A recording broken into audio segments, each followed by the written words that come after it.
తండ్రి స్తోత్రం, యేసువా వందనం, యేసువా స్తోత్రం, పరిశుద్ధాత్మ వందనం, పరిశుద్ధాత్మ స్తోత్రం, త్రియేక దేవా వందనం, త్రియేక దేవా స్తోత్రం. Praise the lord, praise the lord, praise the lord, praise the Lord. క్రీస్తునామమునందు ప్రియమైనటువంటి సహోదరి సహోదరులారా,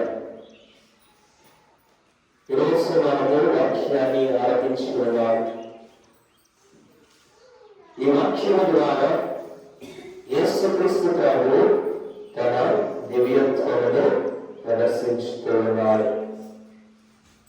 యేసుక్రీస్తు ప్రభువు రూపాంతరము చెందుతూ ఉన్నారు. తనలో ఉన్నటువంటి దివ్యత్వమును తన శిష్యుల ఎదురుగా ప్రదర్శిస్తున్నారు. మనం పరిశుద్ధ గ్రంథంలో మనం చదువుకున్నట్లయితే మత్తయి సువార్త 17వ అధ్యాయము 1వ వచనము చదవండి. 6 దినములు గడిచిన పిమ్మట యేసు పేతురును, యాకోబును, అతని సోదరుడు యోహానును తన వెంట తీసుకుని ఒక ఉన్నత పర్వతముపైకి ఏకాంతముగా వెళ్ళాను. ఇక్కడ మనం పరిశుద్ధ గ్రంథంలో మనం చదువుకున్నట్లయితే మత్తయి సువార్త 17వ అధ్యాయము 1వ వచనంలో ఏమని రాయబడుతున్నది? 6 దినములు గడిచిన పిమ్మట యేసు తన శిష్యులను పేతురు, యాకోబు, యోహానులను తీసుకొని పర్వతం పైకి ఏకాంతముగా వెళ్ళారు. 6 దినములు యేసుక్రీస్తు ఏం చేస్తున్నాడు? ఏం చేస్తున్నాడు? 6 దినములు యేసుక్రీస్తు ప్రభు ఇక్కడ మనం పరిశుద్ధ గ్రంథంలో మనం చదువుకున్నట్లయితే 3 ముఖ్యమైనటువంటి విషయాలు శిష్యులకు బోధిస్తున్నాడు. మొట్టమొదటిగా తన శిష్యులకు వారి విశ్వాసాన్ని పరీక్షిస్తున్నాడు. రెండవదిగా ఆయన మరణం గురించి మొట్టమొదటిగా శిష్యులకు ఆయన వెల్లడిస్తున్నాడు. మూడవదిగా నిజమైనటువంటి శిష్యులు, యేసుక్రీస్తును అనుసరించినటువంటి శిష్యులు ఏ విధముగా జీవించాలన్నటువంటి సత్యాన్ని ప్రజలకు వెల్లడిస్తున్నాడు. Praise the lord, praise the lord, praise the Lord. మత్తయి సువార్త 16వ అధ్యాయము 16వ వచనం మనం చదువుకున్నాం. మత్తయి సువార్త 16వ అధ్యాయము 16వ వచనం. అందుకు సీమోను పేతురు, నీవు సజీవుడగు దేవుని కుమారుడైన క్రీస్తు అని సమాధానం ఇచ్చాడు. ఇక్కడ యేసుక్రీస్తు ప్రభు అక్కడ ఉన్నటువంటి ప్రజలను, తన శిష్యులను ఏమని ప్రశ్నిస్తున్నాడు? ప్రజలు మనిషి కుమారుని ఏమని భావిస్తున్నారు అని ప్రశ్నించినప్పుడు అక్కడ ఉన్నటువంటి ప్రజలు ఏమని అనుకుంటున్నారు? యేసుక్రీస్తు ప్రభుని ఈయన స్నాపకుడు యోహాను అని, మరికొందరు ఏలియా అని, ఈయన ఇర్మియా ప్రవక్తలలో ఒకరు అని అక్కడ ఉన్నటువంటి ప్రజలందరూ కూడా భావిస్తున్నారు. అయితే యేసుక్రీస్తు ప్రభు అక్కడ చెప్పినటువంటి సమాధానం ఆయనకి అంతగా నచ్చలేదు. అందుకే ముక్కుసూటిగా ఎవరిని అడుగుతూ ఉన్నాడు? పేతురుని అడుగుతూ ఉన్నాడు. ఇదిగో ఇప్పుడు నాతో నీవు నివసిస్తున్నావు, నేను చేసినటువంటి అద్భుతాలు నీవు చూస్తున్నావు, నేను చేసినటువంటి సూచక క్రియలను నీవు చూస్తున్నావు, నేను చేసినటువంటి గొప్ప కార్యాలను నీవు చూస్తున్నావు, మరి నీ అభిప్రాయం ఏమిటి అని అడిగినప్పుడు పేతురు ఏమంటూ ఉన్నాడు? నీవు సజీవుడవు యేసుక్రీస్తు కుమారుడు, దేవుని కుమారుడు అని ఆయన చెబుతున్నాడు. చెప్పినప్పుడు ఆయన ఏమంటున్నాడు? యేసుక్రీస్తు ప్రభు ఒకసారి చెబుతాను, ఒకసారి విందాము. 12వ వచనము. యోహాను కుమారుడు సీమోను, నీవు ధన్యుడవు, నీకు ఈ విషయమును తెలియజేసినది పరలోకమందున్న నా తండ్రియే కాని రక్త మాంసములు కావు. ఇది దేవుడు స్వయాన ఆయనకు ప్రేరేపించి, ఇదిగో ఈయన దేవుని కుమారుడు, యేసుక్రీస్తు ప్రభు దేవుని కుమారుడు అని వెల్లడించినని దేవుడు స్వయాన పేతురులో ప్రేరేపించి ఈ విషయాలు తెలియజేస్తాడు అని యేసుక్రీస్తు ప్రభువే స్వయాన వెల్లడిస్తూ ఉన్నాడు. ప్రియమైనటువంటి సహోదరి సహోదరుల, మొట్టమొదటిగా యేసుక్రీస్తు ప్రభు యొక్క 6 దినాల్లో మొట్టమొదటిగా అపోస్తలుల యొక్క విశ్వాసాన్ని, వారు ఏ విధముగా క్రీస్తు ప్రభువుని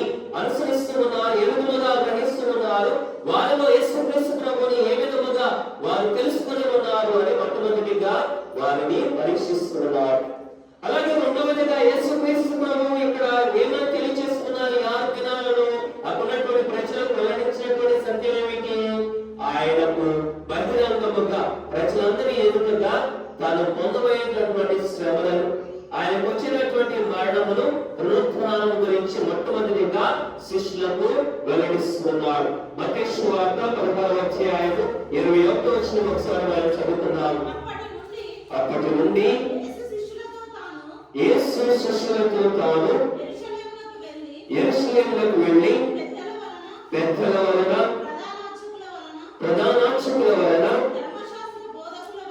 ధర్మశాస్త్ర బోధకుల వలన పెక్కు బాధలను అనుభవించి మరణించి మూడవ దినమున పునరుత్థానుడగుతాడని అగత్యమని రచించారు.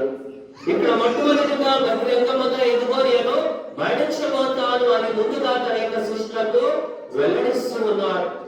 ఆయన అనేకమైనటువంటి బాధలను అనుభవించి మరణాన్ని పొంది తరువాత ఆయన పునరుత్థానుడు అవుతాడు అన్నటువంటి విషయం మొట్టమొదటిగా ఎవరికి తెలియజేస్తున్నాడు? తనను అనుసరిస్తున్నటువంటి శిష్యులకు వెల్లడిస్తున్నాడు. అలాగే ఈ యొక్క 6 దినాలలో కూడా మూడో విషయాన్ని అక్కడ శిష్యులకు ఏమని తెలియజేస్తున్నాడు? యేసుక్రీస్తు ప్రభువును అనుసరించినటువంటి ప్రతి ఒక్కరు కూడా తనను తాను తెలుసుకొని శిలువను ఎత్తుకొని ఆయనను అనుసరించాలి అన్నటువంటి సత్యాన్ని, యేసును అనుసరించినటువంటి ప్రతి ఒక్క వ్యక్తి కూడా ఏ విధముగా ఉండాలో అన్నటువంటి సత్యాన్ని అక్కడ తన యొక్క శిష్యులకు వెల్లడిస్తున్నారు. మత్తయి సువార్త 16వ అధ్యాయము 24వ వచనము. నన్ను అనుసరింపబోవాడు తను తాను పరిత్యజించుకొని తన శిలువను ఎత్తుకొని నన్ను అనుసరించబడేది. 3 ముఖ్య విషయములను మనందరికీ కూడా తెలియజేస్తున్నాడు ఈ 6 దినాలలో. మొట్టమొదటిగా తన విశ్వాసులు తనను అనుసరించినటువంటి శిష్యుల విశ్వాసాన్ని పరీక్షిస్తున్నాడు. రెండవదిగా శిష్యులు ఎదుట తాను పొందబోయేటటువంటి శ్రమలు, మరణములు, తనకు వచ్చేటటువంటి ఉత్థానం గురించి కూడా శిష్యులకు తెలియజేస్తున్నాడు. అలాగే మూడవదిగా యేసుక్రీస్తు ప్రభువును అనుసరించేటటువంటి ప్రతి వ్యక్తి కూడా తనను తాను త్యజించుకొని శిలువను ఎత్తుకొని యేసుక్రీస్తు ప్రభుని వెంబడించాలి అని ఈ 6 దినాలలో 3 గొప్ప సత్యములను అక్కడ యేసుక్రీస్తు ప్రభు తన శిష్యులకు తెలియజేస్తున్నాడు. ఈ 6 దినములు గడిచిన తరువాత యేసుక్రీస్తు ప్రభు ఏం చేస్తున్నాడు ఒకసారి చదువుకుందాం. మత్తయి సువార్త 17వ అధ్యాయం 1వ వచనం. 6 దినములు గడిచిన పిమ్మట యేసు పేతురును, యాకోబును,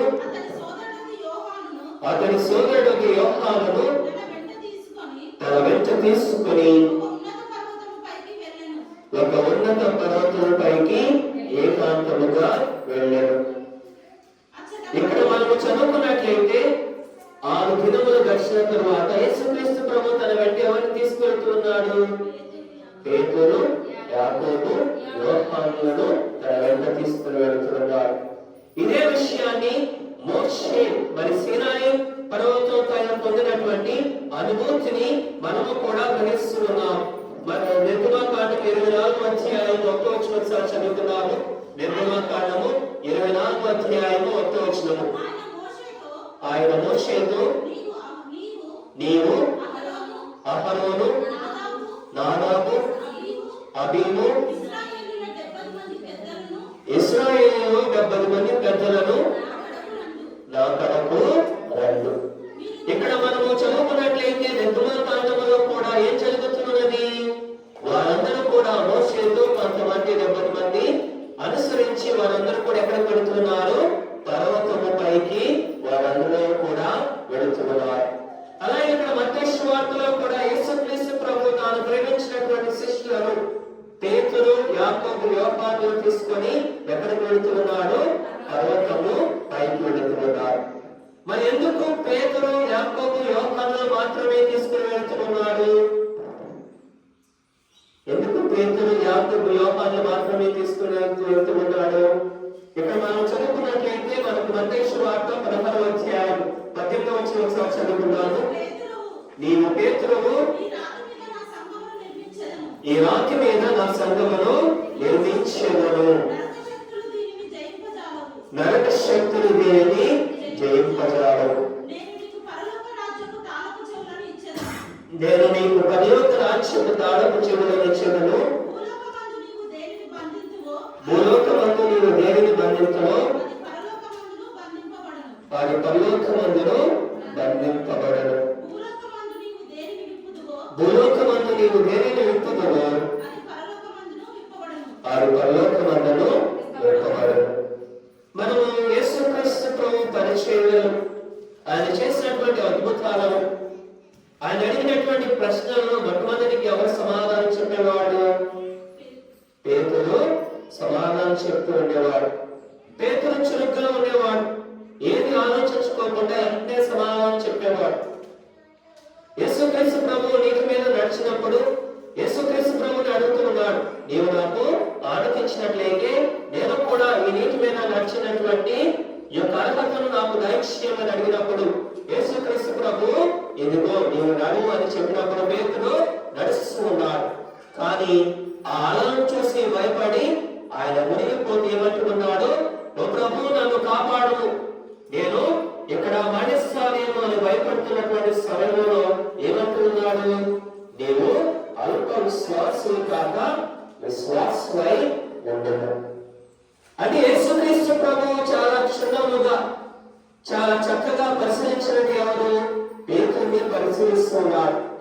అలాగే ఇక్కడ శిష్యులని అడుగుతూ ఉన్నాడు. మత్తయి సువార్త 16వ అధ్యాయం మనం చదువుకున్నట్లయితే అక్కడ యేసుక్రీస్తు ప్రభువు తన యొక్క శిష్యులను ఫిలిప్పీ కైసరియా ప్రాంతంలోకి వచ్చినటువంటి పిదప అక్కడున్నటువంటి ప్రజలను అక్కడ శిష్యులను పిలిచి ఏమని అడుగుతూ ఉన్నాడు? అందుకు వారు కొందరు బాప్తిస్మ యోహాను అని, కొందరు ఏలియా అని, మరికొందరు ఇర్మియా లేదా ప్రవక్తలలో ఒకడని చెప్పుకొనుచున్నారు. 13వ వచనం ఒకసారి చదవమ్మా. చూసినట్లయితే తన తల్లి యేసుక్రీస్తు ప్రభు దగ్గరికి వెళ్ళినప్పుడు వెళ్ళి ఏమని అడుగుతున్నది?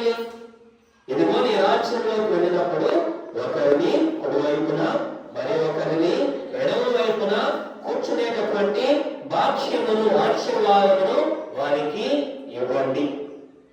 అంటే వారి యొక్క ఆలోచన ఏ విధముగా ఉన్నది? యేసుక్రీస్తు ప్రభు ఈ లోకానికి ఒక రాజుగా వస్తున్నాడు. తన రాజ్యాన్ని ఏర్పాటు చేసుకున్నప్పుడు నాకు తన కుమారులు యేసుక్రీస్తు ప్రభుని సమస్తము దేవులు వారికి వస్తుంది అని తన యొక్క తల్లి అలాగే యాకోబు యోహానులు వారు తన యొక్క మత్తయి సువార్త 17వ అధ్యాయము 2వ వచనం అచ్చట వారి ఎదుట యేసు రూపాంతరము చెందెను. ఆయన ముఖము సూర్యుని వలె ప్రకాశించెను. ఆయన వస్త్రములు వెలుగు వలె తెల్లగా ఆయను. Praise the lord, praise the lord, praise the lord.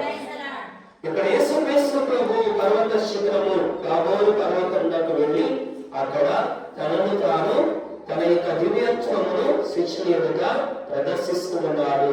మొట్టమొదటిగా ప్రియమైనటువంటి సహోదరి సహోదరులారా, మొట్టమొదటిగా ఏమని చెప్తున్నాడు తన యొక్క శిష్యులకి? ఇదిగో నేను ప్రధాన అర్చకుల చేత పెద్దల చేత తిరస్కరింపబడి అనేకమైనటువంటి బాధలను శ్రమలను అనుభవించి మరణం పొందిన తరువాత నేను ఉత్థానమవుతాను అని చెప్తున్నాడు. అంటే మొట్టమొదటిగా యేసుక్రీస్తు ప్రభు తన యొక్క శ్రమలను పొందిన తరువాత ఆయన తన దివ్య మహిమలోనికి వెళ్ళబోతున్నాడు అని గొప్ప సత్యాన్ని శిష్యులకు తాబోరు పాలకులకైనా వెల్లడిస్తున్నాడు. Praise the lord, praise the lord, praise the Lord. మరి ఆయన మహిమలోకి వెళ్ళినప్పుడు తన యొక్క సంభాషిస్తున్నాడు. మరి మోషే ఏలియా దేనికి ప్రతినిధులు? మోషే ఏలియా దేనికి ప్రతినిధులు? దేనికి ప్రతినిధులు? మోషే దేనికి ప్రతినిధి? మోషే దేనికి చెందాము? ధర్మశాస్త్రానికి చెందాము. ఏలియా దేనికి ప్రతినిధి? వారి సంపూర్ణ మార్చుకే కానీ రద్దు చేయటకు కాదు. ఇక్కడ మనకి మరి మోషే అలాగే ఏలియా అలాగే మనం నిర్గమకాండము 24వ అధ్యాయం 16వ వచనం ఒకసారి చదువుతున్నాము. నిర్గమకాండము 24వ అధ్యాయము 16వ వచనం. యావే తేజస్సు సీనాయి కొండ మీద నిలిచెను.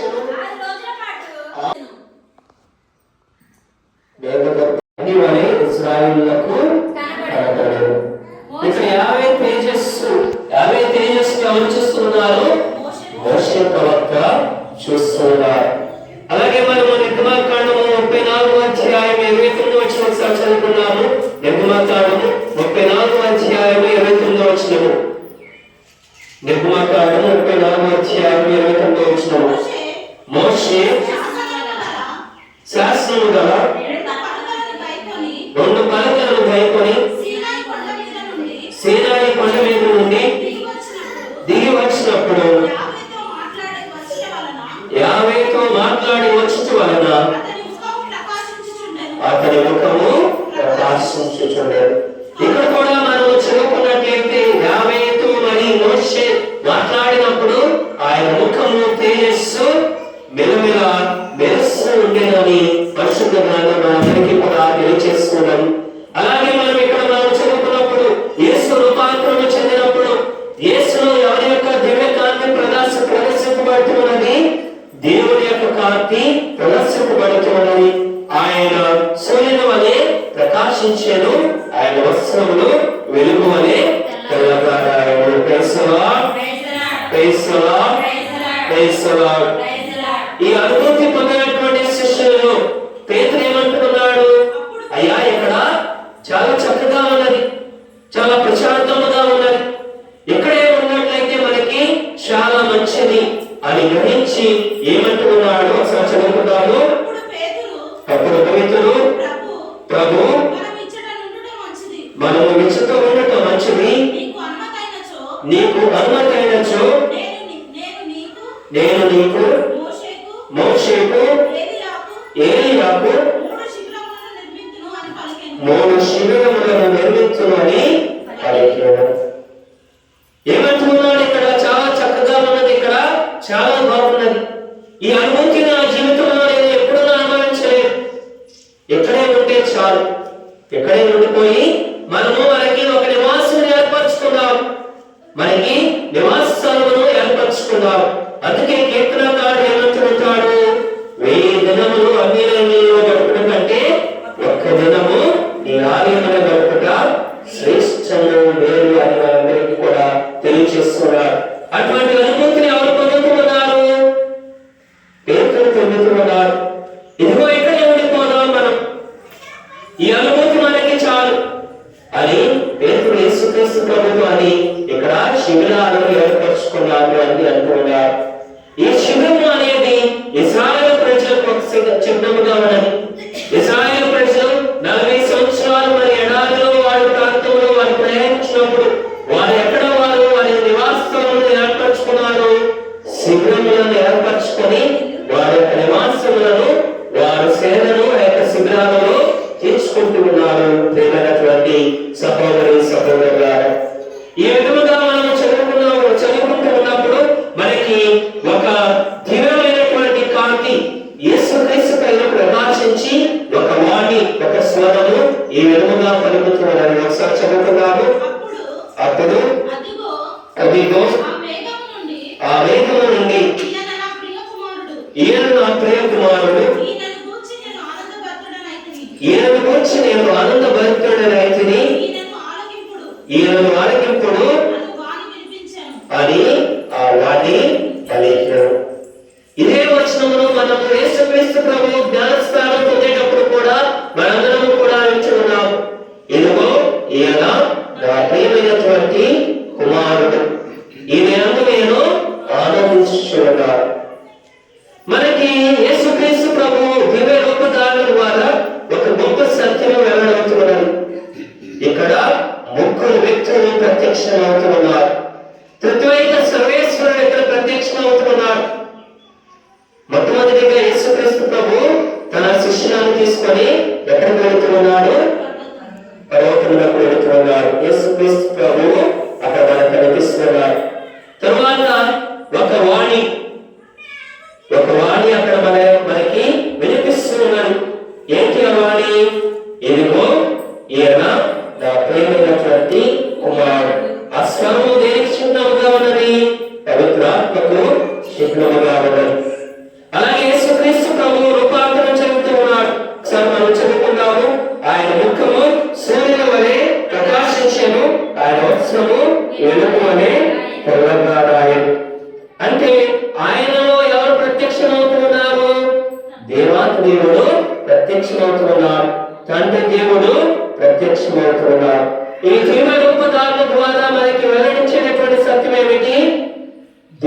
ఒక్కడే, ఆయనలో ముగ్గురు వ్యక్తులు ఉన్నారు. ఆయన ఎవరు?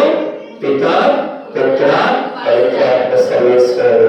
Praise the lord, praise the lord, praise the lord, praise the lord. ఈ విధముగా దేవుడు తన రూపాంతరము చెందుతూ మనందరికీ కూడా ఇదిగో దేవుడు త్రిత్వైక సర్వేశ్వరుడై ఉన్నాడు. మనందరము కూడా క్రీస్తును అనుసరించినప్పుడు ఆ పవిత్రాత్మ సర్వేశ్వరుడు మనలో ఉండి మనకి గొప్ప కార్యములు ఆయన ఖచ్చితంగా చేస్తాడు అని ఈ పరిశుద్ధ గ్రంథము మనందరికీ కూడా తెలియజేస్తున్నదని ప్రియమైనటువంటి సహోదరి సహోదరులారా, ఈ విషయమును గురించే మళ్ళీ మరొకసారి మనకి పేతురు మనకి గొప్ప సత్యాన్ని వెల్లడి చేస్తున్నాడు. 2 పేతురు రాసిన లేఖ 1వ అధ్యాయం 16వ వచనం 17వ వచనం ఒకసారి చదువుకుందాము. 2 పేతురు రాసిన లేఖ 1వ అధ్యాయం 16వ వచనం 17వ వచనం. 2 పేతురు రాసిన లేఖ 1వ అధ్యాయం 16వ వచనం 17వ వచనం. మేము ఆయన గొప్పతనమును కన్నులారా గాంచితిమి అని మనకి యొక్క పునీత పౌలు గారు మనందరికీ కూడా గొప్ప సాక్ష్యాన్ని వెల్లడిస్తున్నారు. మన ప్రభువు యేసుక్రీస్తుని మహత్తరమగు ఆగమమున మీకు తెలియచేయుటలో మేము కట్టుకథలపై ఆధారపడలేదు. మా కన్నులారా మేము ఆయన గొప్పతనమును గాంచితిమి. పితయగు దేవుడు ఆయనకు కీర్తిని వైభవమును ప్రసాదించినప్పుడు మేము అచట ఉంచిని. ఇక్కడ స్వయాన పేరు ఏం చెప్తున్నాడు తన లేఖలో? మేము స్వయాన యేసుక్రీస్తు దివ్య రూపధారణను మేము కన్నులారా గాంచితిమి అని మనందరికీ కూడా సాక్ష్యాన్ని ఇస్తున్నారు. అందుకే పునీత థోమస్ అక్వినాస్ గారు అంటున్నారు, యేసుక్రీస్తు ప్రభు దివ్య రూపధారణ ద్వారా అక్కడున్నటువంటి శిష్యులకి మనకి తెలియపరిచినటువంటి సత్యం ఏమిటంటే వారి శిష్యుల యొక్క విశ్వాసాన్ని దేవుడు బలపరిచాడు. రెండవదిగా పాత నిబంధనకి కొత్త నిబంధనకి మధ్య సంధాన్ని మనందరికీ కూడా తెలియజేశాడు. మనందరము కూడా చదువుకునే ఉన్నాం. మత్తయి సువార్త 5వ అధ్యాయం 17వ వచనంలో ఏమని రాయబడుతున్నది? యేసుక్రీస్తు ప్రభువు ప్రవక్తల ప్రబోధమును ధర్మశాస్త్రమును ఆయన నెరవేర్చడానికి వచ్చి ఉన్నాడు. అలాగే మూడవదిగా ఆయన చెప్పేటటువంటి విషయం ఏమిటంటే స్వర్గీయ మహిమకు మనల్ని ఆహ్వానిస్తున్నాడు. యేసుక్రీస్తు ప్రభు మనందరికీ కూడా దివ్య రూప దాని అవడం ద్వారా మనందరికీ కూడా ఎక్కడికి ఆహ్వానిస్తున్నాడు? మనందరికీ కూడా స్వర్గీయ మహిమకు మనందరినీ కూడా ఆహ్వానిస్తున్నాడు అని మనందరికీ కూడా గొప్ప సత్యాన్ని ఆయన మనందరికీ కూడా తెలియజేస్తున్నాడు. అలాగే పునీత జాన్ క్రిసోస్టమ్ గారు ఎదురుగా అంటున్నారు, యేసు తాబోరు కొండ పైన తన మహిమను చూపినది ఎందుకంటే శిలువ మరణము అవమానం కాదు, అది మహిమతో కూడిన దైవ ప్రణాళికను నెరవేర్చడానికి అది ఆ యొక్క ప్రణాళిక అనేది సూచనగా ఉన్నది, ఆయన మహిమ సూచనగా ఉన్నది అని మనందరికీ కూడా వెల్లడిస్తున్నారు. ప్రియమైనటువంటి సహోదరి సహోదరులారా, మరి దివ్య రూపధారణ ద్వారా విశ్వాసమైనటువంటి మనందరూ కూడా ఏ విధంగా మన యొక్క జీవితాన్ని జీవించాలి? యేసుక్రీస్తు ప్రభువును అనుసరించేవాడు తాను తెలుసుకొని స్లీవను ఎత్తుకొని యేసుక్రీస్తు ప్రభువుని అనుసరించి క్రీస్తుకి సాక్షిగా జీవించాలి. అంటే మనకి ఎదురయ్యేటటువంటి శ్రమలు, మనకి ఎదురయ్యేటటువంటి ఇబ్బందులను, మనకి ఎదురయ్యేటటువంటి కష్టాల గురించి మనం దుఃఖముతో వేదనతో మనం చింతించకుండా ఏడవకుండా మనం ఏం చేయాలి? యేసుక్రీస్తు ప్రభు శిలువ వైపు చూసి ఇదిగో యేసుక్రీస్తు ప్రభువుని అనుసరించడం ద్వారా మనకి ఎన్ని బాధలు వచ్చినా కానీ, ఇబ్బందులు వచ్చినా కానీ, ఎన్ని కష్టాలు ఎదురైనా కానీ మనకి ఆయన మహిమ మనకి ఇస్తున్నాడు, ఆయన స్వర్గీయ మహిమను మనకి ఇస్తున్నాడు అనేటటువంటి ఆత్మవిశ్వాసంతో మనము ముందుకు సాగాలి అని ఈనాటి సందేశము దేవుడు మనందరికీ కూడా ఇస్తున్నాడు. విశ్వాసంలో పరీక్షలు ఎదురైనా కానీ పరీక్షలను ఉత్తీర్ణమైనటువంటి వ్యక్తి దేవుని యొక్క జీవ కిరీటాన్ని పొందుతాడు అని మనకి యాకోబు రాసిన లేఖలో మనందరూ కూడా చదువుకుంటూ ఉన్నాము. ప్రియమైనటువంటి సహోదరి సహోదరులారా, ఈనాటి వాక్యాన్ని ఆలకించినటువంటి మనందరికీ కూడా మరి పౌలు గారు చెప్పేటటువంటి గొప్ప సత్యం ఏమిటి? మనము తిమోతికి రాసిన లేఖ 2వ అధ్యాయం, తిమోతికి రాసిన లేఖ 2వ లేఖ 1వ అధ్యాయం మరి 10వ వచనం ఒకసారి చదువుకున్నాము. కానీ ఈనాడు మన రక్షకుడు క్రీస్తు దర్శనం ద్వారా అది బహిరంగము చేయబడినది. క్రీస్తు మృత్యు ప్రాబల్యములను విముక్తించి సువార్త ద్వారా నిత్య జీవమును మనకి ప్రదర్శించారు. యేసుక్రీస్తు ప్రభు ఆయన మన దివ్య రూపధారణ ద్వారా మనందరికీ కూడా ఏమి ప్రదర్శిస్తున్నాడు? తన నిత్య జీవితాన్ని మనందరికీ కూడా ప్రదర్శిస్తున్నాడు. ఆయన మహిమను మనందరము కూడా పాల్పంచుకోవాలి అంటే విశ్వాసమైనటువంటి మనందరము కూడా చేయాలి, మార్పు చెందాలి. మనందరము కూడా రూపాంతరం చెందాలి. మన చెడు జీవితాన్ని, పాత జీవితాన్ని మార్చుకొని నూతన జీవితాన్ని మనందరము కూడా అవలంబించుకోవాలి. అందుకే దేవుడు మనకి ఇచ్చినటువంటి ఈ తపస్కారంలో మనందరము కూడా చేయాలి. ఎందుకో మీరు బట్టలు చించుకున్నట్టు చాలు, మీ హృదయములను బద్దలు చేసుకుని నన్ను అనుసరించండి అని దేవుడు మనందరినీ కూడా కోరుకుంటున్నారు. మనలో బాహ్యమైనటువంటి మార్పు కాదు, మనలో దేవుడు చూసేటువంటి మార్పు హృదయం అంతరంగికమైనటువంటి మార్పు, మానసికమైనటువంటి మార్పు మనందరిలో కూడా రావాలి. ఈ తపస్కారం ద్వారా దేవుడి వాక్యాన్ని మనం అనుసరించడం ద్వారా దేవుడిలో మనకి ఒక నైతికమైనటువంటి మార్పు మనలో తీసుకురావాలి. మార్పు చెందినటువంటి జీవితాన్ని దేవుడికి ఇచ్చినప్పుడు దేవుడు దానిని తప్పక అంగీకరిస్తాడు. అందుకే చివరిగా మరి యేసుక్రీస్తు ప్రభు శిలువలో వేదన పొందేటటువంటి సమయంలో అక్కడ కుడి ప్రక్కన శిలువ వేయబడినటువంటి ఒక తమ్మువాడు ఏమంటున్నాడు? నీవు పరలోక రాజ్యంలో చేర్చుకు వెళ్ళినప్పుడు నీవు నన్ను జ్ఞాపకపరుచుకోగలరా అని ఒక పశ్చాత్తాపూరితమైనటువంటి ఒక మార్పు చెందినటువంటి జీవితాన్ని దేవుడికి ఆయన ఇస్తున్నారు. దేవుడు దాన్ని అంగీకరిస్తున్నారు. ఈ 4 దినాల్లో కూడా మనం ఏం చేయాలి?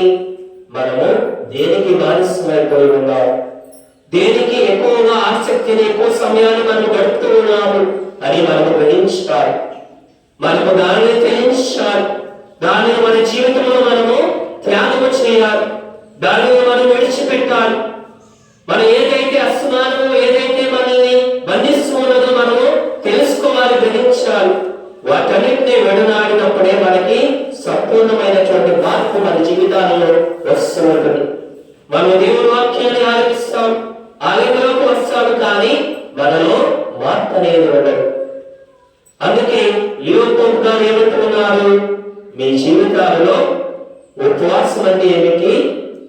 మీరు కఠినమైనటువంటి మాటల నుండి దూరంగా ఉండడము, తొందరపడి ఇతరులకి తీర్పు చెప్పడం, ఇటువంటి వాటి నుంచి ఈ తపస్సు కాలంలో దూరంగా ఉండండి. అంటే మన నాలుకను మనము నియంత్రణలో ఉంచుకోవాలి. మనం ఏం మాట్లాడుతున్నామో మనము గ్రహించాలి. ఇతరులకి ఎటువంటి హాని కీడు చేయకూడదు అని మనందరికీ కూడా యోగాలు మనందరికీ సర్విస్తున్నారు. ప్రియమైనటువంటి సహోదరులారా, ఈరోజు దివ్య రూపదారణ ద్వారా తన మహిమను వెల్లడించినటువంటి యేసుక్రీస్తు ప్రభు మనందరికీ కూడా తన మహిమను ఇవ్వడానికి సిద్ధంగా ఉన్నాడు. ఆ మహిమలో మనందరము కూడా పాల్పంచుకోవాలంటే మార్పు అనేది మనందరికీ కూడా చాలా ముఖ్యం. మరి అందుకే మనకి అనుకూలమైనటువంటి సమయము రక్షణ దినము అని పౌలు గారు మనందరికీ కూడా తెలియజేస్తున్నారు. ఈ సమయాన్ని మనం గ్రహించి మన మార్పు చెందినటువంటి మన యొక్క జీవితాలను దేవునికి అనుగ్రహించి మన మహిమలో పాల్పంచుకునేటటువంటి ఒక భాగస్వామ్యమును మనందరికీ కూడా రాయించమని ప్రార్థన చేసుకున్నారు.